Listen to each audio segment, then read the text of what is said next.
اس میں خشکی بھی محسوس ہوتی ہوگی، کیونکہ اس طرح کے کم از کم میرے ساتھ جو لوگ رابطے میں رہتے ہیں وہ اس طرح کے مطالعے کے شاید عادی نہیں ہوں گے، خاص طور پر مجھ سے.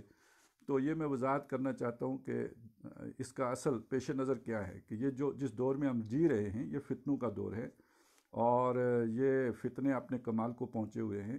کل بھی میں نے اشارتاً عرض کیا تھا کہ وہ لڑائی جو آدم اور ابلیس سے شروع ہوئی تھی وہ اب اپنی تکمیل کے قریب پہنچنے والی ہے. تو آج جو بھی اس وقت ہمارے گرد و پیش میں فتنے ہیں مختلف صورتوں میں ہیں، جب ہم ان کا تجزیہ پیش کرتے ہیں تو بہت سے لوگوں کو اچھنبا ہوتا ہے. سبب اس کا یہ ہے کہ وہ ان حقائق سے پوری طرح واقف نہیں ہوتے جو قرآن مجید نے اس طور پر کھول کھول کر بیان کیے ہیں. تو آج کے ان فتنوں سے پوری طرح واقفیت حاصل کرنے کے بعد کے لیے ضروری یہ ہے کہ ہم ایسے مقامات کے جو اس پورے مارکہ خیر و شر کو، یا جو ایک ازل سے تا امروز جو ایک ستیزہ کار رہا ہے، ازل سے تا امروز کی جو صورت رہی ہے خیر و شر کے درمیان، اس کی تمام جہتوں کو اچھی طرح سمجھ لیا جائے، ایک جسے کہتے ہیں انسائٹ فراہم کر لی جائے، تو اس کے بعد ہمارے لیے یہ بہت آسان ہو جائے گا کہ آج کے فتنوں کو بآسانی سمجھا جا سکے، اور ہمارے لیے اس میں کیا خطرات ہیں اور کیا اندیشے ہیں، اور ہمارے لیے کیا اس میں امن اور جو حفاظت کے ذریعہ کیا شے ہو سکتی ہے. تو یہ ساری چیزیں سمجھنا بہت آسان ہو جائے گا. تو بہرحال ان چند باتوں کے بعد اب میں چاہتا ہوں کہ ہم آ جائیں سورہ اعراف کے مطالعے کی طرف. پھر انداز وہی رکھیں گے انشاءاللہ تعالی. ذرا اس کو ہم اس طرح ہی پڑھیں گے کہ 2 تفسیروں کا تو کم از کم مطالعہ کریں گے، اور ترجمہ بھی وہیں سے پڑھوں گا. البتہ یہ کہ اگر کوئی مجھے اضافہ کرنا ہوا تو وہ ضرور میں آپ کے سامنے عرض کر دوں گا. یہ سورہ یعنی آیت نمبر 11 سے ہم شروع کر رہے ہیں. فرمایا وَلَقَدْ خَلَقْنَاكُمْ ثُمَّ صَوَّرْنَاكُمْ. بے شک، اچھا میں ترجمہ جو ہے نا جو یہاں شیخ الہند نے کیا ہے وہی آپ کو پڑھ کر سناتا ہوں. اور ہم نے تم کو پیدا کیا، ثم صورناکم، پھر صورتیں بنائیں تمہاری.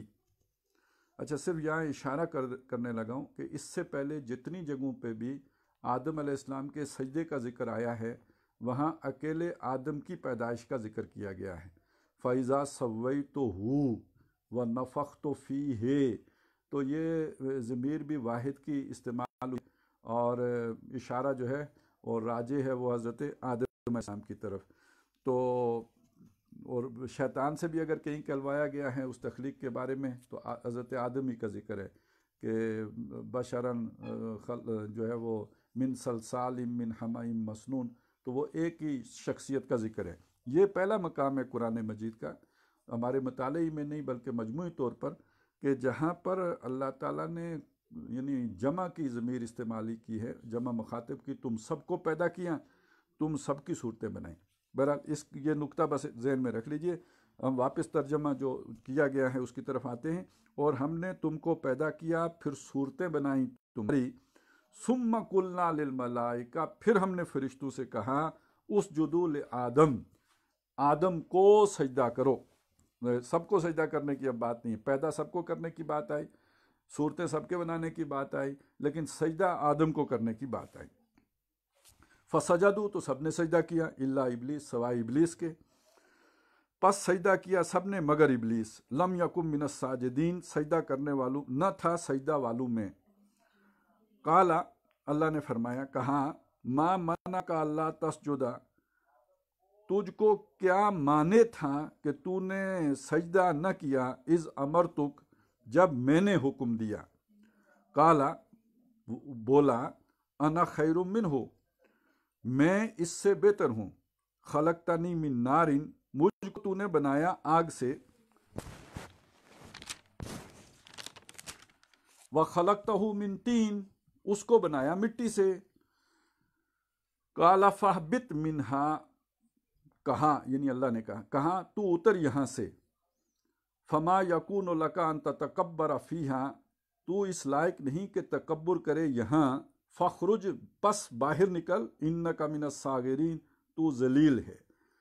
تو اس سے پہلے کی جو بھی آیت نمبر 12 میں جو 11 اور 12 میں جو ہے اس کی کوئی تشریح نہیں ہے. تشریح آ کے جو پہلی ہے وہ یہاں پہ جو کالا فہبت منہا، جو اللہ نے تشریح کیے، اور اس میں وہ سارا پچھلا حصہ بھی شامل کر دیا گیا ہے. میں وہ تشریح بھی سنا دیتا ہوں آپ کو. یعنی تمہاری تخلیق سے پہلے رہنے سہنے اور کھانے پینے کا سامان کیا، پھر تمہارا مادہ پیدا فرمایا، پھر اس مادہ کو ایسا دلکش نقشہ اور حسین و جمیل صورت عطا کی جو کسی دوسری مخلوق کو عطا نہ کی گئی تھی. پھر اس تصویر خاکی کو وہ روح اور حقیقت مرحمت فرمائی، جس کی بدولت تمہارے باپ آدم علیہ السلام، جن کا وجود تمام افراد انسانی کے وجود پر اجمالاً مشتمل تھا، یعنی وہ جو کم کی ضمیر ہے اس کو یہاں پہ انہوں نے کور کیا ہے، خلیفۃ اللہ و مسجود ملائکہ بنے. پھر جس نے اس وقت سجود تعظیمی سے سرتابی کی وہ مردود ازلی ٹھہرا، یعنی شیطان، کیونکہ وہ سجود خلافت الہیہ کے نشان کے طور پر تھا. ملائکۃ اللہ جو بیس و تمہیز اور سری امتحان کے بعد آدم کی علمی فضیلت اور روحانی کمالات، یعنی یہ جو امتحان وغیرہ کی بات ہے یہ سورہ بقرہ میں آئے گی، اور روحانی کمالات پر مطلع ہو چکے تھے، حکم الہی سنتے ہی سجدے میں گر پڑے، اور اس طرح خلیفۃ اللہ کے روبرو اپنے پروردگار حقیقی کی کامل وفاشاری اور اطاعت پذیری کا ثبوت دیا. اور ابلیس لعین جو ناری الاصل جنی مگر کثرت عبادت وغیرہ کی وجہ سے زمرہ ملائکہ میں شامل ہو گیا تھا، آخر کار اپنی اصل کی طرف لوٹا. اس کی نظر آدم کی مادی ساخت سے نفخت فیہ من روحی کے راز تک تجاوز نہ کر سکی. یعنی اس نے آدم کو کہا کہ میں اس سے بہتر ہوں، اس لیے کہا کہ اسے مٹی سے بنایا، لیکن اس میں جو اللہ تعالیٰ نے اپنی روح ملکوتی پھونکی تھی اس تک اس کا علم نہیں پہنچ سکا. اسی لیے صریح حکم الہی کے مقابلے پر انا خیر منہ خلقتنی من نار و خلقتہ من طین کا دعویٰ کرنے لگا. آخر اسی اباح و استکبار اور نس صریح قاطع کو محض رائے و ہوا سے رد دینے اور خدا سے بحث و مناظرہ ٹھان لینے کی پاداش میں ہمیشہ کے لیے مرتبہ قرب سے نیچے گرا دیا اور رحمت الہیہ سے بہت دور پھینک دیا گیا. فی الحقیقت جس چیز پر اسے بڑا فخر تھا کہ وہ آگ سے پیدا ہوا ہے، وہی اس کی ہلاکت ابدی کا سبب ہوئی. آگ کا خاصہ خفت و وحدت، سرت و تیش، علو و افساد ہی بخلاف مٹی کے اس میں مستقل مزاجی متانت اور متواضعانہ حلم و تثبت پایا جاتا ہے. ابلیس جو ناری الاصل تھا، سجدہ کا حکم سن کر آگ بگولا ہو گیا اور رائے قائم کرنے میں تیزی اور جلد بازی دکھلائی. آخر تکبر و تعلی کی راہ سے آتش حسد میں گر کر دوزخ کی آگ میں جا پڑا. برخلاف اس کے آدم علیہ السلام سے جب غلطی ہوئی تو عنصر خاکی نے خدا کے آگے فروتنی، خاکساری اور انقیاد و استقامت کی راہ دکھائی. چنانچہ ان کی استقامت و انابت نے ثم اجتباہ ربہ فتاب علیہ وہدی، یہ سورہ طٰہٰ میں ہم نے پڑھ لیا، کا نتیجہ پیدا کیا. اسی لیے کہا جا سکتا ہے کہ ابلیس لعین نے مادی و عنصری لحاظ سے بھی اپنی تفضیل کے دعوے میں ٹھوکر کھائی. چنانچہ حافظ شمس الدین ابن القیم نے بدائع الفوائد میں 15 وجوہ سے مٹی کا آگ سے افضل ہونا ثابت کیا ہے. من شاء فلیراجع، تو یراجعہ، جو چاہے تو اس کی طرف مراجعت کر سکتا ہے، یعنی جا کے وہاں پڑھ سکتا ہے. تو انک من الصاغرین کی تشریح میں لکھتے ہیں یعنی جنت میں یا آسمانوں پر خدا کی وہ مخلوق رہ سکتی ہے جو خدا کی پوری مطیع و فرما بردار ہو. نافرمان متکبروں کے لیے وہاں گنجائش نہیں. بہرحال ابلیس لعین عزت کے اس مقام سے جس پر کثرت عبادت وغیرہ کی وجہ سے اب تک فائز تھا، بڑا بولنے کی بدولت نیچے دھکیل دیا گیا. تنبیہ: ابلیس کے مدت دراز تک زمرہ ملائکہ میں شامل رکھنے سے متنبع کر دیا ہے کہ حق تعالیٰ نے مکلفین میں کسی کی فطرت حتیٰ کہ شیطان کی بھی ایسی نہیں بنائی کہ وہ صرف بدی کی طرف جانے کے لیے مجبور اور مضطر ہو جائے، بلکہ خبیث سے خبیث ہستی بھی اصل فطرت کے اعتبار سے اس کی صلاحیت رکھتی ہے کہ اپنے کسب و اختیار سے نیکی اور پرہیزگاری میں انتہائی ترقی کر کے زمرہ ملائکہ میں جا ملے۔ قال انظرنی الی یوم یبعثون، بولا کہ مجھے مہلت دے اس دن تک کہ لوگ قبروں سے اٹھائے جائیں۔ قال انک من المنظرین، فرمایا تجھ کو مہلت دی گئی۔ اب اس کی تشریح کی ہے، یعنی جب تم نے یہ درخواست کی تو سمجھ لے کہ یہ پہلے سے علم الہی میں طے شدہ ہے کہ تجھ کو مہلت دی جائے۔ جب حکمت الہیہ مقتضی ہوئی کہ حق تعالیٰ اپنی صفات کمالیہ اور شہنشاہانہ عظمت و جبروت کا مظاہرہ کرے تو اس نے عالم کو پیدا فرمایا۔ اللہ الذی خلق سبع سماوات ومن الارض مثلہن یتنزل الامر بینہن لتعلموا ان اللہ علی کل شیء قدیر وان اللہ قد احاط بکل شیء علما۔ سورہ طلاق کی رکوع نمبر 2 کی یہ آیت ہے، آخر میں بالکل، یعنی زمین و آسمان کی تخلیق اور اس کے کل نظم و نسق سے مقصود یہ ہے کہ خدا کی قدرت کاملہ اور علم محیط وغیرہ صفات کی معرفت لوگوں کو حاصل ہو۔ اسی معرفت الہیہ کو آیت وما خلقت الجن والانس الا لیعبدون میں بعض سلف کی تفسیر کے موافق عبادت سے تعبیر فرمایا ہے، اور ظاہر ہے کہ تخلیق عالم سے یہ غرض بوجہ اتم جب ہی پوری ہو سکتی ہے کہ مخلوقات میں اس کی ہر قسم کی صفات و کمالات کا اظہار ہو، اور یہ جب ہی ہو سکتا ہے کہ عالم میں مطیع اور وفادار اور باغی و مجرم ہر قسم کی مخلوق موجود ہو۔ یہ خیر و شر کی جو ہے وہ حامل مخلوق موجود ہو۔ نیز اعداء اللہ کو پوری زور آزمائی اور ان کے پیدائشی اختیار و قوت کے تمام وسائل استعمال کرنے کی آخری حد تک مہلت و آزادی دی جائے۔ یہ صرف شیطانی کو نہیں دی گئی ہے بلکہ اللہ کے تمام دشمنوں کو کھل کھیلنے کا پورا اللہ تعالیٰ نے موقع دیا ہوا ہے۔ پھر انجام کار حکومت الہیہ کا لشکر غالب ہو، دشمن اپنے کیفر و کردار کو پہنچیں، اور بعد امتحان آخری کامیابی دوستوں کے ہاتھ رہے۔ یعنی یہ الفاظ ذرا ان کو ذہن میں رکھیں کہ جو اب دنیا کو ہے پھر مارکہ روح و بدن پیش، ان الفاظ کے اندر گویا اس کا انجام پوری طرح جو ہے وہ بتا دیا گیا ہے۔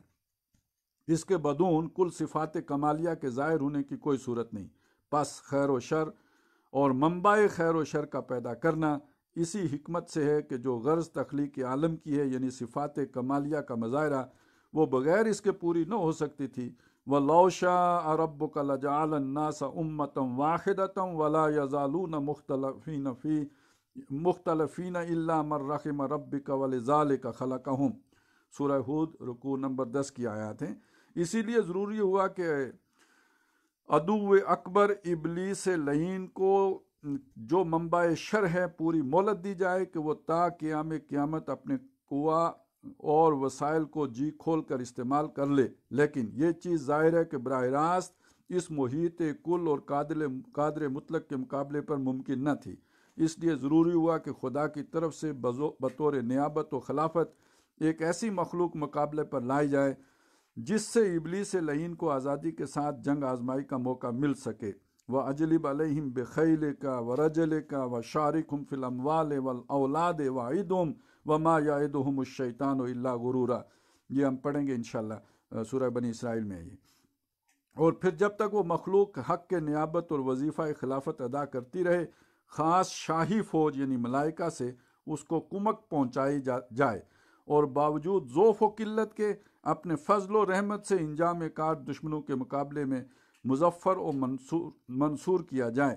پس خوب سمجھ لو کہ یہ زمین ابلیس اور آدم کا میدان جنگ ہے۔ چونکہ پوری طرح جہان توڑ مقابلہ اسی وقت ہو سکتا تھا کہ دونوں حریف ایک دوسرے سے خار کھائے ہوں، اس لیے تکویناً دو صورتیں ایسی پیش آ گئیں جن سے ہر ایک کے دل میں دوسرے کی دشمنی جاگزیں ہو جائے۔ ابلیس آدم کو سجدہ نہ کرنے کی بنا پر نیچے گرایا گیا، اور آدم علیہ السلام کو ابلیس کی وسوسہ اندازی کی بدولت جنت سے علیحدہ ہونا پڑا۔ ان واقعات سے ہر ایک کے دل میں دوسرے کی عداوت کی جڑ قائم ہو کر مارے کارزار گرم ہو گیا۔ والحرب سجال وانما العبرۃ للخواتیم، تو جنگ تو خیر وہ اپنا جال جب بچھاتی ہے تو پھر اس میں جو سبق ہوتا ہے وہ اس کے انجام سے انسان کو معلوم ہوتا ہے۔ اچھا جی، اب ہم یہ پہنچے تھے آیت نمبر 15 تک۔ آگے فرمایا قال فبما اغویتنی لاقعدن لہم صراطک المستقیم، وہ بولا یعنی شیطان، تو نے جیسے مجھے گمراہ کیا ہے، اغویتنی، بعض نے اس کو بے سببیہ بھی مانا ہے کہ جس سبب سے تو نے یعنی جس کی وجہ سے تو نے مجھے گمراہ کیا ہے، لاقعدن لہم صراطک المستقیم، میں بھی ضرور بیٹھوں گا ان کی طاق میں تیری سیدھی راہ پر، یعنی صراط مستقیم پر میں گھات لگا کر ان کے لیے بیٹھوں گا۔ اس کی تشریح انہوں نے کی ہے، یعنی راہزنوں کی طرح ان کے ایمانوں پر ڈاکہ ماروں گا جن کے سبب مجھے یہ روز بد دیکھنا پڑا۔ ثم لآتی، اب یہ الفاظ ہیں ذرا ان کو بہت توجہ سے سننے کی ضرورت ہے۔ ثم لآتینہم من بین ایدیہم ومن خلفہم وعن ایمانہم وعن شمائلہم، پھر ان پر آؤں گا ان کے آگے سے اور پیچھے سے اور دائیں سے اور بائیں سے۔ اب یہ اس کی تشریح سن لیجئے، یعنی ہر طرف سے ان پر حملہ آور ہوں گا۔ جہات اربع کا ذکر تحمیم جہاد کی طرف اشارہ ہے، اس سے جو ہے وہ اس طرح کی مراد بھی لے آؤں گا، پیچھے سے آؤں گا یعنی خفیہ طور پہ آؤں گا، دائیں سے آؤں گا یعنی نیکی کے راستے آؤں گا، اور بائیں سے آؤں گا یعنی برائی کو مزین کر کے لاؤں گا۔ وَلَا تَجِدُ أَكْثَرَهُمْ شَاكِرِينَ، اور نہ پائے گا تو اکثروں کو ان میں شکر گزار۔ اب اس کا جو ہے جو تشریح کی ہے انہوں نے کہ یہ ابلیس لعین کا تخمینہ تھا جو صحیح نکلا۔ وَلَقَدْ صَدَقَ عَلَيْهِمْ إِبْلِيسُ ظَنَّهُ فَاتَّبَعُوهُ إِلَّا فَرِيقًا مِّنَ الْمُؤْمِنِينَ، یہ سب کے بارے میں تو نہیں ہے، یہ قوم سبا کے بارے میں ہے کہ ابلیس نے جو بھی ان کے بارے میں گمان کیا تھا اس کو سچ کر دکھایا تو ان کی اکثریت نے اس کی پیروی کی سوائے ان میں سے چند ایمان والوں کے۔ لیکن عام طور پر بھی دنیا میں بھی یہی ہوتا ہے کہ اکثریت جو ہے وہ شیطان ہی کی پیروکار ہوتی ہے، یعنی جو بات قوم سبا کے لیے درست ہے وہی پوری دنیا کے لیے بھی درست ہے۔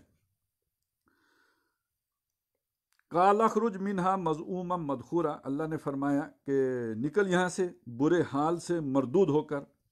لمن تبعک منہم، جو کوئی ان میں سے تیری راہ پر چلے گا، لأملأن جہنم منکم اجمعین، تو میں ضرور بھر دوں گا دوزخ کو تم سب سے۔ اس کی تشریح کیا انہوں نے کہ یعنی اکثر آدمی ناشکرے ہوں گے تو ہمارا کیا بگاڑ لیں گے، انجام کار انہی تھوڑے وفاداروں کے لیے کامیابی اور فلاح ہوگی، اور ناشکروں کی کثرت دوزخ کی نظر ہو جائے گی۔ گویا اس طرح واضح کر دیا جائے گا کہ جنود الشیطان کی اس قدر کثرت بھی خلیفۃ اللہ کے قلیل التعداد لشکر کو مغلوب و مقہور نہیں کر سکی۔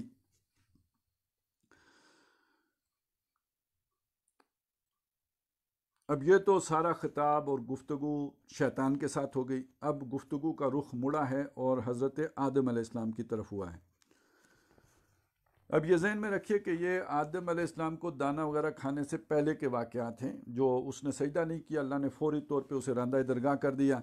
وَيَا آدَمُ، اس کے بعد اللہ نے آدم علیہ السلام سے خطاب فرمایا، اسکن انت وزوجک الجنہ، اے آدم رہ تو اور تیری عورت جنت میں، فَكُلَا مِنْ حَيْثُ شِئْتُمَا، اور پھر کھاؤ جہاں سے چاہو، وَلَا تَقْرَبَا هَٰذِهِ الشَّجَرَةَ، اور پاس نہ جاؤ اس درخت کے، فَتَكُونَا مِنَ الظَّالِمِينَ، پھر تم ہو جاؤ گے گناہ گار۔ اس کی تشریح کی ہے، آدم اور حوا علیہ السلام کو اجازت دی کہ بلا روک ٹوک جو چاہیں کھائیں پئیں، بجز ایک معین درخت کے جس کا کھانا ان کی بہشتی زندگی اور استعداد کے مناسب نہ تھا۔ اسے فرما دیا کہ اس کے پاس نہ جاؤ ورنہ نقصان اٹھاؤ گے۔ میرے نزدیک یہاں فتکونا من الظالمین کا ترجمہ اگر یوں کیا جاتا تو زیادہ موضوع ہوتا، پھر ہو جاؤ گے تم نقصان اٹھانے والوں میں سے۔ یہ ذہن میں رہے کہ ترجمہ شیخ الہند محمود الحسن دیوبندی رحمۃ اللہ علیہ کا ہے، اور اس کو جو تشریح لکھ رہے ہیں وہ شبیر احمد عثمانی رحمۃ اللہ علیہ ہیں۔ تو وہ کہتے ہیں اگر ترجمہ یوں ہوتا کہ فتکونا من الظالمین تو ہو جاؤ گے نقصان اٹھانے والوں میں سے، تو پھر زیادہ بہتر ہوتا۔ ظلم کے معنی نقصان اور کمی و کوتاہی ہی کے آتے ہیں، جیسے کہ وَلَمْ تَظْلِمْ مِنْهُ شَيْئًا میں آئے ہیں، سورہ کاف میں ہے۔ اچھا جی، اس کے بعد فوسوس لہما الشیطان، تو پھر بہکایا ان کو شیطان نے یعنی دونوں کو، لیبدی لہما ما ووری عنہما من سوآتہما، تاکہ کھول دے ان پر وہ چیز کہ ان کی نظر سے پوشیدہ تھی ان کی شرمگاہوں سے. یعنی وہ اصل میں صرف گندم کے درخت کا مسئلہ نہیں ہے، پودے کا، بلکہ یہ مسئلہ یہ ہے کہ کوئی ایسا کام ہوا ہے کہ جس کے نتیجے میں ان کی شرمگاہوں کی حیثیت ان پر کھلی ہے.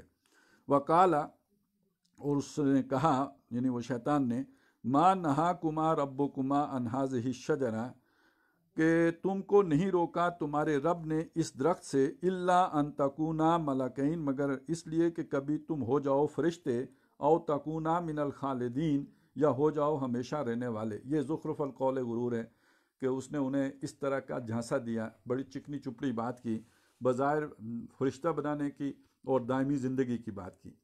وقاسمہما، اور اس نے ان دونوں کے آگے ان کے آگے قسم کھائی، انی لکما لمن الناصحین، کہ میں البتہ تمہارا دوست ہوں، خیر خواہ ہوں، جو تمہارے لیے جو ہے بھلائی چاہنے والا ہوں. فدلاہما بغرور، پھر مائل کر لیا ان کو فریب سے، دھوکہ. یہ اب غرور کا لفظ یہاں پہ صاف صاف آ گیا. اب یہ وضاحت ہو جائے گی اس کی جو سورہ انعام میں ہم نے پڑھا تھا کہ وہ جو شیاطین ایک دوسرے کی طرف یوخی بعضهم الی بعض زخرف القول غرورا، تو حضرت آدم علیہ السلام کو اس نے زخرف القول غرورا کے ذریعے ہی سے پھانسا تھا. فلما ذاق الشجرۃ، پھر جب چکھا ان دونوں نے درخت کو، بدت لہما سوآتہما، کھل گئیں ان پر ان کی شرمگاہیں، وطفقا یکسفان علیہما من ورق الجنہ، اور لگے جوڑنے اپنے اوپر بہشت کے پتے. اب اس کی انہوں نے جو وضاحت کی ہے، یہ اس سارے حصے کی میں ایک ہی دفعہ پڑھ لیتا ہوں. آدم و حوا شیطان کی قسموں سے متاثر ہوئے، کوئی خدا کا نام لے کر کون جھوٹ بولنے کی جرت کر سکتا ہے. یہ ہوتا ہے اصل میں ناتجربہ کاری. آپ نے کبھی ایک برائی دیکھی نہیں، آپ سوچ بھی نہیں سکتے کہ کوئی ایسا کام بھی کر سکتا ہے. اور یہی آدم علیہ السلام کو سکھانے کے لیے اس آزمائشی جنت میں رکھا گیا تھا کہ یہ کانسیپٹ کلیئر ہو جائے کہ لوگ بڑے ڈھیٹ ہوتے ہیں اور ایسی ایسی باتیں کر لیتے ہیں کہ کوئی سوچ بھی نہیں سکتا. شاید وہ سمجھے کہ واقعی اس کے کھانے سے ہم فرشتے بن جائیں گے، یا پھر کبھی فنا نہ ہوں گے. اور حق تعالیٰ نے جوں ہی فرمائی تھی اس کی تعلیل یا تعویل کر لی ہوگی. جب یہ تعلیل و تعویل یعنی کوئی جیسے وہ ہفتے کے دن مچھلی پکڑنے کا کوئی نہ کوئی طریقہ تو ہوتا ہے نا، تو وہ بھی ہو سکتا ہے کوئی شیطان نے القاء کر دیا ہو، کوئی الہام کر دیا ہو کہ اس طریقے سے اگر آپ کریں تو وہ اللہ کا حکم نہیں ٹوٹے گا. لیکن غالباً فتکونا من الظالمین وان ھذا عدو لک ولزوجک فلا یخرجنکما من الجنۃ فتشقی وغیرہ سے نسیان ہوا، یعنی وہ چیز یاد نہیں رہی اس وقت. اور یہ بھی خیال نہ رہا کہ جب وہ مسجود ملائکہ بنائے جا چکے پھر ملک بننے کی کیا ضرورت رہی. اب یہ ہے اصل میں جس میں انسان دھوکہ کھاتا ہے. بعض اوقات وہ ایک بڑا کام کر رہا ہوتا ہے، اللہ کی راہ میں جہاد کے لیے نکلا ہوتا ہے، اور کسی کو نماز پڑھتے دیکھ کے اسے خیال آتا ہے کہ جو نفل نماز پڑھ رہا ہوتا ہے کہ دیکھیں یہ کتنا اعلیٰ کام کر رہا ہے. تو یہ بات یعنی وہ جو دائیں طرف سے آؤں گا، یعنی چھوٹی نیکیوں کو بڑی نیکیاں بنا کے دکھاؤں گا، تو عین ممکن ہے کہ کوئی ایسی بات بھی ہو گئی ہو کہ حالانکہ وہ فرشتے تو سارے آدم کو سجدہ کر چکے ہیں، تو اب آپ نے فرشتہ بن کے کیا کرنا ہے. تو پھر ملک بننے کی کیا ضرورت رہی. فنسیا ولم نجد لہو عزما، یہ سورہ طٰہٰ میں یہ بھی وہ بھول گئے اور ان کے اندر ہم نے کوئی عزم نہیں پایا. اور اس کا مطلب ان کا کوئی برائی کرنے کا ارادہ نہیں تھا، وہ غلط مطلب وہ کوئی اللہ کے باغی نہیں تھے، بس بھول گئے اور اس نسیان کی وجہ سے وہ کام کر گزرے. واضح ہو کہ امر و نہیں کبھی تو تشریحاً ہوتے ہیں اور کبھی شفقتاً. اس کو یوں سمجھو کہ مثلاً ایک تو ریل میں بدون ٹکٹ سفر کرنے کی ممانعت ہے، یہ تو قانونی حیثیت رکھتی ہے جس کا اثر کمپنی کے حقوق پر پڑتا ہے. اور ایک جو گاڑیوں میں لکھا ہوتا ہے کہ مت تھوکو کہ اس سے بیماری پھیلتی ہے، یہ نہیں شفقتاً ہے جیسا کہ بیماری پھیلنے کی تعلیل سے ظاہر ہے. اسی طرح خدا کے اوامر و نواہی بعض تشریح ہیں جن کی خلاف ورزی کرنے والا قانونی مجرم سمجھا جاتا ہے، اور جن کا ارتکاب کرنا ان حقوق کے منافی ہے جن کی حفاظت کرنا تشریح کا منشا تھا. دوسرے وہ عوامر و نواہی ہیں جن کا منشا تشریح نہیں محض شفقت ہے، جیسے کہ طب نبوی وغیرہ کی بہت سی احادیث میں علماء نے تصریح کی ہے۔ شاید آدم علیہ السلام نے عقل شجرہ کی ممانت کو نہیں شفقت سمجھا، اسی لیے شیطان کی وسوسہ اندازی کے بعد اس کی خلاف ورزی کرنے کو زیادہ بھاری خیال نہ کیا، مگر چونکہ انبیاء علیہ السلام کی چھوٹی سی لغزش بھی ان کے مرتبہ قرب کے لحاظ سے عظیم و ثقیل بن جاتی ہے، اس لیے اپنی غلطی کا ظاہری نقصان اٹھانے کے علاوہ مدت دراز تک توبہ و استغفار میں مشغول گریہ و بکا رہے۔ آخر کار ثم اجتباہ ربہ فتاب علیہ وہدیٰ کے نتیجے پر پہنچ گئے۔ بود آدم دیدہ نور قدیم، موئے در دیدہ بود کوئے عظیم، یعنی عدول حکمی کرا کر لباس بہشتی ان سے اتروا دیا، کیونکہ جنتی لباس حقیقت میں لباس تقوی کی ایک محسوس صورت ہوتی ہے۔ کسی ممنوع کے ارتکاب سے جس قدر لباس تقوی میں رکھنا پڑے گا، اسی قدر جنتی لباس سے محرومی ہوگی۔ غرض شیطان نے کوشش کی کہ عصیان کرا کر آدم کے بدن سے بطریق مجازات جنت کا خلت فاخرہ اتروا دے۔ یہ میرا خیال ہے، لیکن حضرت شاہ صاحب نے نزع لباس کو عقل شجرہ کے ایک طبعی اثر کے طور پر لیا ہے۔ یہ بہت ہی ایک گہری بات ہے، اصل میں اس بات کا تعلق جو ہے لباس اترنے کے ساتھ بھی ہے۔ یہ شاید استعارتاً ساری بات کی جا رہی ہے، اصل بات کوئی اور ہے، اور اس کا تعلق وہ جسے کھانا کہا گیا ہے، تو وہ اس کا لازمی نتیجہ جو ہے وہ لباس کا اترنا ہے۔ وہ لکھتے ہیں کہ حاجت استنجا اور حاجت شہوت جنت میں نہ تھی، ان کے بدن پر کپڑے تھے جو اترتے نہ تھے، کیونکہ حاجت اتارنے کی نہ ہوتی تھی۔ آدم و حوا اپنے اعضاء سے واقف نہ تھے، جب یہ گناہ ہوا تو لوازم بشری پیدا ہوئے، اپنی حاجت سے خبردار ہوئے اور اپنے اعضاء دیکھے، گویا اس درخت کے کھانے سے جو پردہ انسانی کمزوریوں پر پڑا تھا وہ اٹھ گیا۔ سوآت کے لغوی معنی میں بہت وسعت ہے۔ قابیل حابیل کے قصے میں سوءۃ اخی فرمایا، یعنی وہ جو لاش تھی اس کو بھی سوء کہا، اور حدیث میں ہے احدی سوءاتک یا مقداد، احدی سوءاتک یا مقداد۔ اب تک سادگی اور معصومیت تھی، اور ابلیس کی نظر میں صرف اس کی خلقی کمزوریاں تھیں، لیکن عقل شجرہ کے بعد آدم کی اپنی کمزوریاں پیش نظر ہو گئیں، اور جب اس غلطی کے بعد انہوں نے توبہ و انابت اختیار کی تو ابلیس لعین کو ان کے اعلیٰ کمال اور انتہائی نجابت و شرافت کا مشاہدہ ہو گیا۔ اس نے سمجھ لیا کہ یہ مخلوق لغزش کھا کر بھی میری مار کھانے والی نہیں، ان عبادی لیس لک علیہم سلطان۔ شاید اسی لحاظ سے تورات میں ابن قتیبہ صاحب معارف کی نقل کے موافق اس درخت کو شجرہ علم الخیر و شر سے موسوم کیا گیا ہے، واللہ عالم۔ یعنی برا نہ ہو کر شرمائے اور پتوں سے بدن ڈھانپنے لگے۔ اس سے معلوم ہوتا ہے کہ اگرچہ آدمی پیدائش کے وقت ننگا ہوتا ہے، مگر فطری حیا مانے ہے کہ ننگا رہے۔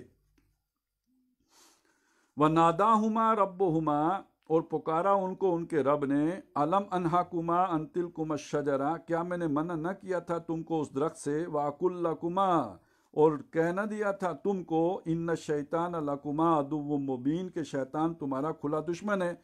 قَالَا رَبَّنَا ظَلَمْنَا أَنفُسَنَا، بولے وہ دونوں، اے رب ہمارے، ظلم کیا ہم نے اپنی جان پر، وَإِن لَّمْ تَغْفِرْ لَنَا وَتَرْحَمْنَا، اور اگر تو ہم کو نہ بخشے اور ہم پر رحم نہ کرے، لَنَكُونَنَّ مِنَ الْخَاسِرِينَ، تو ہم ضرور ہو جائیں گے تباہ۔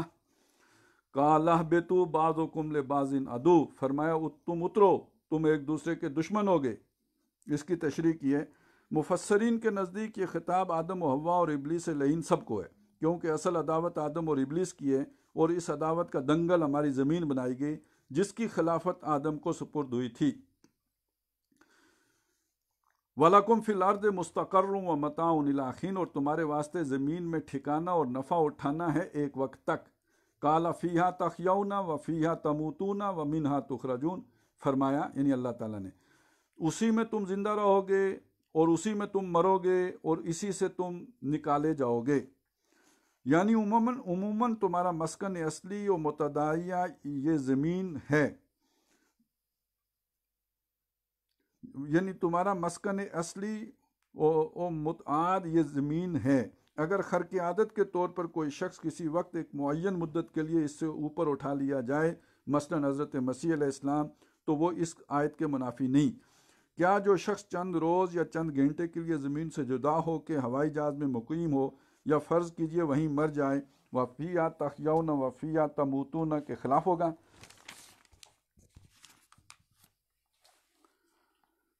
کیونکہ وہ اس وقت زمین پر نہیں ہے. دوسری جگہ ارشاد ہے منہا خلقناکم وفیہا نعیدکم ومنہا نخرجکم. جو اموات زمین میں مدفون نہ ہوں ان کو فیہا نعیدکم میں کیسے داخل کیا جائے گا؟ معلوم ہوا کہ اس قسم کے قضاء یا کلیہ کے رنگ میں استعمال نہیں ہوئے. تو بہرحال یہ ایک ضمنی اشکال پیدا ہوتا تھا، اس کی وضاحت بھی انہوں نے کر دی. اور وہ اشکال کو اسی کھاتے میں جو ہے رکھ لیجئے، وہ متشابہات کے ساتھ جو لوگ کرتے ہیں، اور وَأَلْقَى الشَّيْطَانُ فِي أُمْنِيَّتِهِ والی مثال میں اس کو ہم دیکھ سکتے ہیں.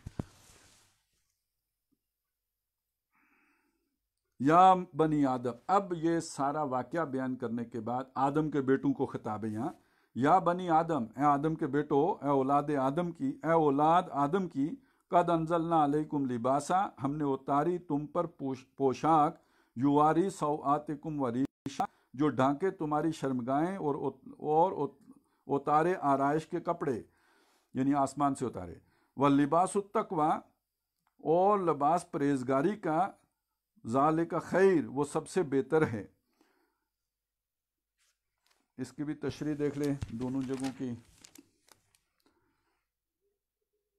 اتارنے سے مراد اس کا مادہ وغیرہ پیدا کرنا، اس کے تیار کرنے کی تدبیر بتلانا ہے. گو اتارنے کا لفظ اکثر اس موقع پر بولتے ہیں جہاں ایک چیز کو اوپر سے نیچے لایا جائے، مگر بہت دفعہ اس سے مکانی فوق و تخت مراد نہیں ہوتا، بلکہ مرتبہ کے اعتبار سے اونچا ہو، اس کی طرف سے کوئی چیز نیچے والوں کو عطا کیے جانے پر بھی یہ لفظ اطلاق کیا جاتا ہے. جیسے فرمایا وَأَنزَلَ لَكُم مِّنَ الْأَنْعَامِ ثَمَانِيَةَ أَزْوَاجٍ، یا وَأَنزَلْنَا الْحَدِيدَ فِيهِ بَأْسٌ شَدِيدٌ. یعنی اس ظاہری لباس کے علاوہ جس سے صرف بدن کا تستر یا تزین ہوتا ہے، ایک معنوی پوشاک بھی ہے جس سے انسان کی باطنی کمزوریاں جن کے ظاہر کرنے کی اس میں استعداد پائی جاتی تھی، پردہ خفا میں رہتی ہیں، منصہ ظہور و فعلیت پر نہیں آنے پاتی. اور یہی معنوی پوشاک جسے قرآن نے لباس التقوی فرمایا، باطن کی زینت و آرائش کا ذریعہ بنتی ہے. بلکہ اگر غور کیا جائے تو ظاہری بدنی لباس بھی اسی باطنی لباس کو زیب تن کرنے کے لیے شرعاً مطلوب ہوا ہے.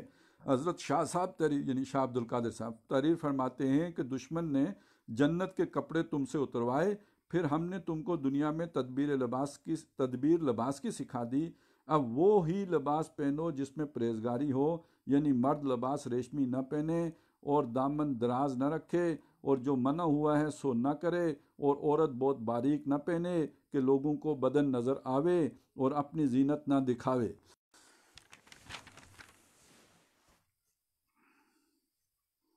ذالک من آیات اللہ لعلہم یذکرون، یہ نشانیاں ہیں اللہ کی قدرت کی تاکہ وہ لوگ غور کریں.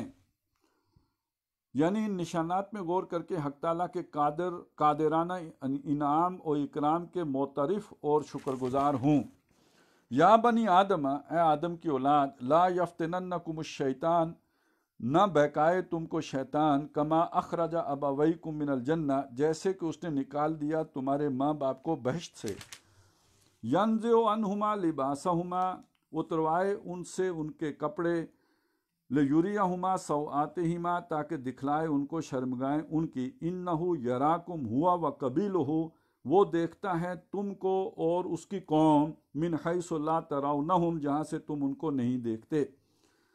اب یہ ذرا اس کو بھی دیکھ لیں، اس کی تشریح بھی دیکھ لیتے ہیں. اخراج و نزاع کی اضافت ان کے سبب کی طرف کی گئی، یعنی آدم و حوا کو جنت سے علیحدہ کرنے اور کپڑے اتارے جانے کا سبب وہ ہوا. اب تم اس کے فریب میں مت آؤ اور اس کی مکاریوں سے ہوشیار رہو. بہرحال اس کی اولاد سے بھی آج جو ہے نا ماڈرنزم کے نام پہ کپڑے تو اتروا ہی لیے اس نے. یعنی جو دشمن ہم کو اس طرح دیکھ رہا ہو کہ ہماری نظر اس پر نہ پڑے، اس کا حملہ سخت خطرناک اور مدافعت سخت دشوار ہوتی ہے، اس لیے تم کو بہت مستعد اور بیدار رہنا چاہیے۔ ایسے دشمن کا علاج یہی ہے کہ ہم کسی ایسی ہستی کی پناہ میں آ جائیں جو اسے دیکھتی ہے۔ یہ بات سمجھ لیجئے، ہم شیطان کو نہیں دیکھتے، تو اب اس سے بچنے کا ایک ہی طریقہ ہے کہ کسی ایسی ہستی کی پناہ میں آ جائیں کہ جو اس کو دیکھتا ہے وہی ہمیں اس سے پناہ دے سکتا ہے، اس کے سوا کوئی اس سے پناہ نہیں دے سکتا، پر وہ اسے نہیں دیکھتا۔ لا تدرو، یعنی شیطان تو اس کو نہیں دیکھ سکتا، وہ ہستی، کوئی ایسی ہستی پکڑو کہ جس کو شیطان نہ دیکھ سکے اور وہ اسے دیکھتا ہو، اور وہ کون سی ہستی ہے؟ لا تدرکہ الابصار وہو یدرک الابصار وہو اللطیف الخبیر، یعنی وہ اللہ تعالیٰ کی ہستی ہے جس کو آنکھیں نہیں پا سکتی اور وہ آنکھوں کو پا لیتا ہے، ان کا ادراک رکھتا ہے، اور وہ بہت ہی باریک بین اور باخبر ہے۔ تنبیہ: انہو یراکم ہوا وقبیلہ من حیث لا ترونہم، قضیہ مطلقہ ہے، دائمہ نہیں، یعنی بسا اوقات ایسا ہوتا ہے کہ وہ ہم کو دیکھتے ہیں اور ہم ان کو نہیں دیکھتے۔ اس کہنے سے یہ لازم نہیں آتا کہ کسی وقت بھی کوئی بھی شخص کسی بھی صورت میں ان کو دیکھ نہ سکے۔ پس آیت سے رویائے جن کی بالکلیہ نفی پر استدلال کرنا کوتاہ نظری ہے، یعنی بعض موقع پہ شاید دیکھ بھی لیں لیکن بالعموم نہیں دیکھ سکتے۔ انا جعلنا الشیاطین اولیاء للذین لا یؤمنون، ہم نے کر دیا شیطانوں کو دوست یا رفیق ان لوگوں کا جو ایمان نہیں لاتے۔ یہ دوست ہو جاتے ہیں بعض لوگوں کے، اور جو دوست ہو جاتے ہیں ان کی طرف وحی کرتے ہیں، وہ جو ہم نے پڑھا تھا ادھر سورہ انعام میں، اور یہ سورہ اعراف پڑھ رہے ہیں، اس سے پہلے ہے سورہ انعام، یہ آپس میں جوڑا بھی ہیں۔ تو اب اس کی جو تشریح ہے، یہ جو دوست بناتے ہیں اس کی تشریح کی، یعنی جب انہوں نے اپنی بے ایمانی سے خود شیاطین کی رفاقت کو اپنے لیے پسند کر لیا، جیسا کہ چند آیات کے بعد آ رہا ہے، انہم اتخذوا الشیاطین اولیاء من دون اللہ ویحسبون انہم مہتدون، تو ہم نے بھی اس انتخاب میں مزاحمت نہیں کی، جس کو انہوں نے اپنا رفیق بنانا چاہا اس کو رفیق بنا دیا گیا۔ پورا چلہ کاٹا ہے تو کیوں نہ اس کے رفیق بنا دیے جاتے۔ وَإِذَا فَعَلُوا فَاحِشَةً قَالُوا وَجَدْنَا عَلَيْهَا آبَاءَنَا، جب بے حیائی کا ارتکاب کرتے ہیں، یہ خاص طور پہ مکے والے جو حج کرتے ہیں، نیکی کا کام یہ سمجھ کر کے اس میں فحاشی کر کے کہ یہ بڑی نیکی کی بات ہو گئی ہے، جیسے آج کل بھی کوئی ننگ دڑنگ بندہ مل جائے اور ہم سمجھیں کہ یہ بڑا نیک آدمی ہے، پہنچا ہوا ہے جی۔ وَإِذَا فَعَلُوا فَاحِشَةً، اور جب کرتے ہیں کوئی برا کام، قَالُوا وَجَدْنَا، تو کہتے ہیں ہم نے دیکھا، عَلَيْهَا، اسی طرح کرتے، آباءَنَا، اپنے باپ دادوں کو، واللہ امرنا بہا، اور اللہ نے بھی ہم کو یہ حکم کیا ہے۔ قل ان اللہ لا یامر بالفحشاء، کہہ دے کہ اللہ حکم نہیں کرتا برے کام کا، اتقولون علی اللہ ما لا تعلمون، کیوں لگاتے ہو اللہ کے ذمے وہ باتیں جو تم کو معلوم نہیں۔ اب اس کی تشریح کی ہے انہوں نے، یعنی جب انہوں نے اپنی بے ایمانی سے خود شیاطین کی رفاقت کو اپنے لیے پسند کر لیا، جیسے کہ اچھا یہ تو پڑھ رہے ہیں، یعنی برے اور بے حیائی کے کام، مثلا مرد اور عورت کا برانہ طواف کرنا، جو ان آیات کی شان نزول ہیں، جن سے عقل سلیم اور فطرت صحیحہ نفرت کرتی ہے۔ خدائے قدوس کی شان نہیں کہ ان کی تعلیم دے، وہ تو پاکی اور حیا کا سرچشمہ ہے، گندے اور بے حیائی کے کاموں کا حکم کیسے دے سکتا ہے؟ اصل میں بے حیائی اور برائی کی تعلیم دینے والے وہ شیاطین ہیں جن کو انہوں نے اپنا رفیق بنا رکھا ہے۔ دیکھو تمہارے سب سے پہلے ماں باپ کو شیطان نے فریب دے کر برہنہ کرایا، مگر وہ شرم و حیا کے مارے درختوں کے پتے بدن پر لپیٹنے لگے۔ معلوم ہوا کہ برہنگی شیطان کی جانب سے اور تستر کی کوشش تمہارے باپ کی طرف سے ہوئی۔ پھر برہنہ طواف کرنے پر باپ دادوں کی سند لانا کیسے صحیح ہو سکتا ہے؟ نیز بقول حضرت شاہ صاحب سن چکے کہ پہلے باپ نے شیطان کا فریب کھایا، پھر باپ کی کیوں سند لاتے ہو؟ یہ کس قدر بے حیائی کی بات ہے کہ جو کام شیطان کے حکم سے ہو رہا ہے اسے کہا جائے کہ ہم کو خدا نے یہ حکم دیا ہے، الیاذ باللہ۔ کل ہمارا ربی بالقسط، کہہ دے کہ میرے رب نے حکم کر دیا ہے انصاف کا۔ رول معنی میں القسط علی ما قال غیر واحد العدل وهو الوسط من کل شیء المتجافى عن طرف الافراط والتفریط۔ آیت کا حاصل یہ ہے کہ حق تعالیٰ نے ہر کام میں توسط و اعتدال پر رہنے اور افراط و تفریط سے بچنے کی ہدایت کی ہے۔ پھر بلا فواحش کا حکم کیسے دے سکتے ہیں؟ وَأَقِیمُوا وُجُوهَکُمْ عِنْدَ کُلِّ مَسْجِدٍ، اور سیدھے کرو اپنے منہ ہر نماز کے وقت، وَادْعُوهُ مُخْلِصِینَ لَهُ الدِّینَ، اور پکارو اس کو خالص اس کے فرمانبردار ہو کر، کما بدأکم تعودون، جیسا تم کو پہلے پیدا کیا دوسری بار بھی پیدا ہوگے، فریقاً ہدا و فریقاً حق علیہم الضلالہ، ایک فرقہ کو ہدایت کی اور ایک فرقے پر مقرر ہو چکی گمراہی، انہم اتخذوا الشیاطین اولیاء من دون المؤمنین دون اللہ ویحسبون انہم مہتدون، انہوں نے بنایا شیطانوں کو رفیق اللہ کو چھوڑ کر اور سمجھتے ہیں کہ وہ ہدایت پر ہیں، یعنی شیطانوں سے دوستی کر کے سمجھتے ہیں کہ ہدایت پر ہیں۔ یا بنی آدم، اے آدم کی اولاد، خذوا زینتکم، لے لو اپنی آرائش، عند کل مسجدین، ہر نماز کے وقت، وکلوا واشربوا، اور کھاؤ اور پیو، ولا تسرفوا، اور بے جا خرچ نہ کرو، انہ لا یحب المسرفین، بے شک وہ بے جا خرچ نہ کرو، اس کو خوش نہیں آتے بے جا خرچ کرنے والے۔ کل من حرم زینت اللہ التی اخرج لعبادہ والطیبات من الرزق۔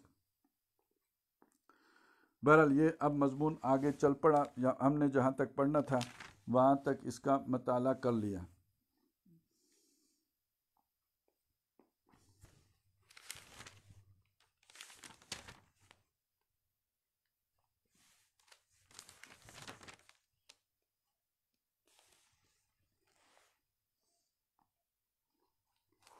اچھا جی، اب آ جاتے ہیں ہم ذرا جو ترجمہ ہمارے سامنے ہے۔ ہمارا ٹائم تو کافی ہو گیا ہے، تو بس آج ہم پھر اس پہ اکتفا کرتے ہیں، کل ہی ہم جو ہے تفہیم القرآن سے اس کا مطالعہ کریں گے انشاءاللہ تعالی۔ جو نکات آج ہمارے سامنے آئے بڑی تفصیل کے ساتھ اس میں ذکر کر دیا گیا ہے اس واقعے کا، اور اس میں جس چیز کو سب سے زیادہ اجاگر کیا گیا ہے وہ انسان کو اس شیطان نے بے حیائی کی طرف راغب کیا۔ آدم اور حوا کی بھی جو ہے وہ شرمگاہیں ان کے اوپر کھولی گئیں، اور اس نے اللہ کا ایک حکم توڑنے پر انہیں جو ہے وہ یعنی آمادہ کر لیا، اکسا لیا وسوسہ اندازی کے ذریعے، اور زخرف القول غرورا کے ذریعے سے جھوٹ دلائل دے کر، قسمیں کھا کر، اور فضلہما بغرور، اس نے انہیں جو ہے دھوکے کے ساتھ اس کام کے لیے آمادہ کر لیا۔ اب جو ہم سورہ بنی اسرائیل میں سے جو حصہ پڑھیں گے اس میں جو اس چیز کا ایک ربط ہے جو آپس میں جڑ جاتے ہیں۔ میں اس موقع پہ مجبوراً یہ بات عرض کر رہا ہوں کہ ایک پہلو سمجھنا بہت ضروری ہے، اور اسی کو سمجھانے کے لیے بات عرض کر رہا ہوں۔ اشارہ یہاں پہ آ چکا ہے جو تفسیر عثمانی میں ہمارے سامنے بات آئی ہے، اور شاہ عبد القادر رحمۃ اللہ علیہ کے حوالے سے وہ اشارہ کیا گیا ہے کہ یہ دانہ جو ہے وہ اس کا لازمی تقاضا تھا شرمگاہوں کے کھل جانا کا، تو بعض لوگوں نے اس کو اصل میں جو درخت کو ہے ایک استعارے کے طور پر لیا ہے، اور باہمی جو ایک تعلق مرد و زن ہوتا ہے اس سے گویا منع کیا گیا تھا، اور یہ کوئی اس طرح کی جو ان پر اپنے شرمگاہوں کی حقیقت کھل جانے کا مطلب ان کا یعنی جو بھی وظیفہ ہے یا فنکشن ہے اس کا جو ہے وہ معلوم ہو جانا بھی لیا گیا ہے۔ تو سورہ بنی اسرائیل میں جب ہم مطالعہ کریں گے تو اس کے ساتھ اس کا ایک بڑا گہرا ربط و تعلق جڑ جائے گا۔ یہاں دوسری بات یہ سمجھنے کی ہے کہ شیطان جب انسان کو ورگلاتا ہے اور پھسلاتا ہے تو وہ صرف برے دلائل ہی نہیں لے کے آتا، بڑے اچھے نیکی کے اور خوبصورت دلائل لے کے آتا ہے، اور اس میں بعض لوگوں نے جو تصریحات کی ہیں، اور خاص طور پر ایک بڑی اہم کتاب ہے تلبیس ابلیس، کہ ابلیس کس طرح لوگوں کو جو ہے وہ ورگلاتا ہے اور پھانستا ہے، اور اس کے کیا کیا حربے ہیں۔ تو اس میں ایک بات یہ بھی ہے کہ کسی بڑی نیکی سے روکنے کے لیے چھوٹی نیکی کی طرف رغبت دلا دیتا ہے، کسی بڑے کام کی نسبت کسی چھوٹے کام کو خوبصورت اور مزین بنا کے، ہوتا وہ بھی نیکی کا کام ہے لیکن بڑے کام کی رستے کی رکاوٹ وہ بن جاتا ہے۔ تو کہیں انسان جن بلند منزلوں تک پہنچ سکتا ہے، اس کی کیپیبلٹی اس کی ہوتی ہے اور وہ اس کا فرض بھی ہوتا ہے، اس سے نیچے اتر کر کسی کم تر پہ جو ہے وہ راضی ہو جاتے ہیں۔ اور آپ اگر علامہ اقبال کی وہ بات ذہن میں رکھیں تو اب ظاہر ہے ذکر و فکر صبح گاہی بھی جو ہے وہ کوئی برا کام تو نہیں ہے، نیکی کا کام ہے، لیکن یہ کہ وہ اس بڑے کام کی نسبت اگر اس میں رکے رہ جائیں تو مست رکھو فکر صبح گاہی میں اسے، پختہ تر کر دو مزاج خانقاہی میں اسے، تاکہ یہ امور مملکت اور دنیا میں جو فساد ظاہر الفساد و فی البر والبحر مچا ہوا ہے اس کی طرف اس کی نظر نہ جائے، اور ناداں سجدے میں گر گئے جب وقت قیام آیا۔ تو یہ شیطان کی حکمت عملیوں میں سے ایک حکمت عملی یہ بھی ہوتی ہے جس کا یہاں پہ ہمارے سامنے ذکر آیا۔ پھر انسان کے بھول پن کا ذکر ہے کہ وہ اپنی جیسا خود ہوتا ہے ویسا ہی سب کو شریف سمجھتا ہے، اور اسی بھول پن میں وہ سمجھتا ہے کوئی جھوٹ بول ہی نہیں سکتا۔ کیسے ممکن ہے کہ اتنا بڑا آدمی جھوٹ بولے؟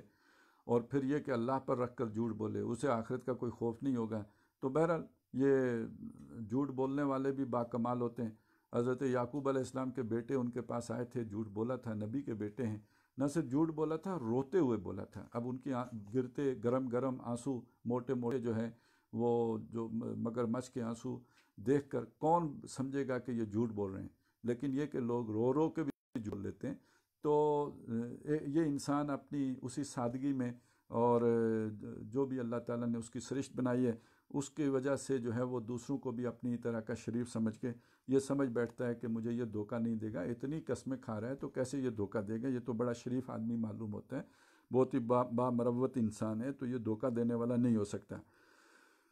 پھر یہ بھی بتایا گیا کہ بعض انتہائی برے کام، یہ تو چلیں بڑی برائی کی نسبت، بڑی نیکی کی نسبت چھوٹی نیکی پہ راضی ہونے والی بات ہے، لیکن جو ایک اور بات بتائی گئی وہ یہ کہ انسان بعض اوقات انتہائی برے کام کو نیکی کا کام سمجھ کے کرنا شروع کر دیتا ہے، کہ جیسے وہ حج کر رہے ہیں اور بالکل ننگے ہو کے کر رہے ہیں اور سمجھ یہ رہے ہیں کہ ہم نیکی کا کام کر رہے ہیں۔ طواف جو ہے ننگے ہو کے کرنا کتنی بڑی گستاخی کی بات ہے، کتنی گمراہی کی بات ہے، لیکن وہ یہ سمجھتے ہیں کہ ہم نیکی کا کام کر رہے ہیں۔ اس کے لیے یہاں بھی وہ الفاظ آئے کہ وہ یہ سمجھ رہے ہوتے ہیں کہ ہم ہدایت پر ہیں، اور ہم نے سورہ زخرف میں بھی دیکھا تھا وَإِنَّهُمْ لَيَصُدُّونَهُمْ عَنِ السَّبِيلِ وَيَحْسَبُونَ أَنَّهُمْ مُهْتَدُونَ، ہو رہے ہوتے ہیں اللہ کے رستے سے دور اور سمجھ یہ رہے ہوتے ہیں کہ وہ ہدایت پر گامزن ہو رہے ہیں۔ تو یہ بھی ایک اس کے زخرف القول غرور کی ایک صورت یہ بھی ہوتی ہے کہ وہ گمراہی کے کام بھی مزین کر کے اور زین لہم الشیطان اعمالہم کر کے ان کے سامنے جو ہے وہ لے آتا ہے۔ تو بہرحال ان ساری چیزوں کو سامنے رکھتے ہوئے ہمارے سامنے یہ چیزیں آشکارا ہو رہی ہیں کہ شیطان کس کس طریقے سے انسان کو ورگلاتا ہے، دھوکہ دیتا ہے، پھانستا ہے اور اپنے پھندے میں گرفتار کرتا ہے۔ بارک اللہ لی و لکم فی القرآن العظیم و نفعنی و ایاکم بالآیات و ذکر الحکیم۔